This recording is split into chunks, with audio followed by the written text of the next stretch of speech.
In July 2nd, 2020, the US Customs has seized 13 tons shipment of women here that came from Uyghur prisoners in Chinese concentration camps. It shocked the conscience of the world. We don't know how many more shipments we have missed before and how many more dispatched to other parts of the world without even being noticed.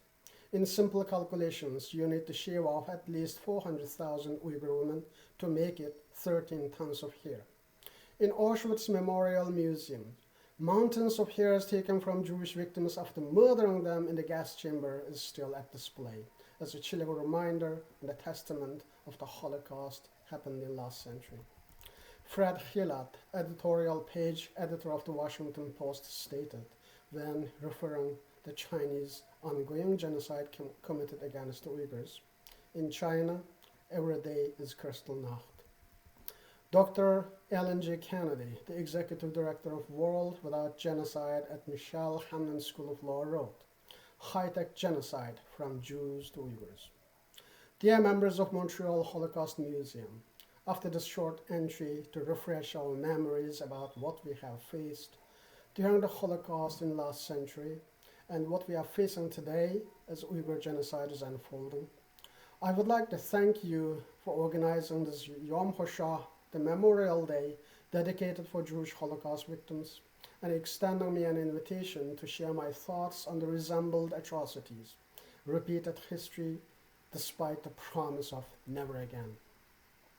We remember the victims and we honor the survivors. Together, we remember the legacy of Holocaust.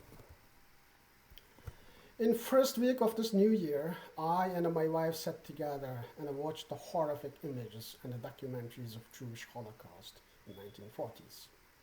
I have heard many times before from my Jewish friends. I read and listened many witness accounts, but this time was different.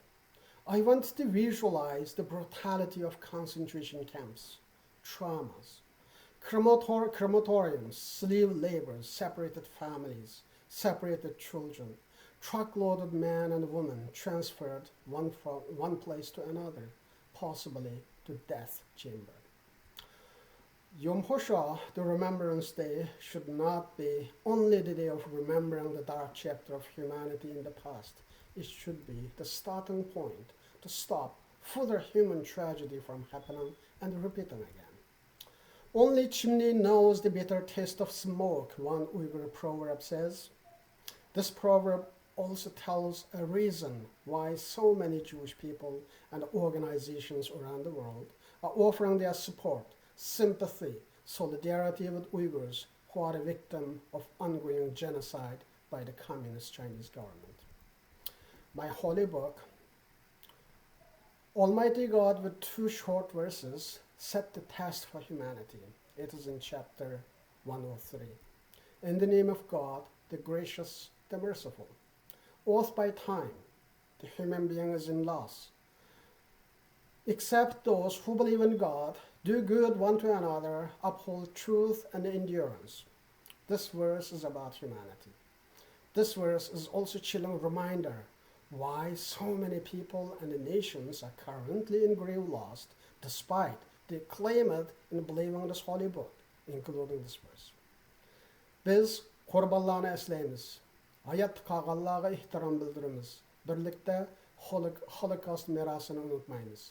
Thank you.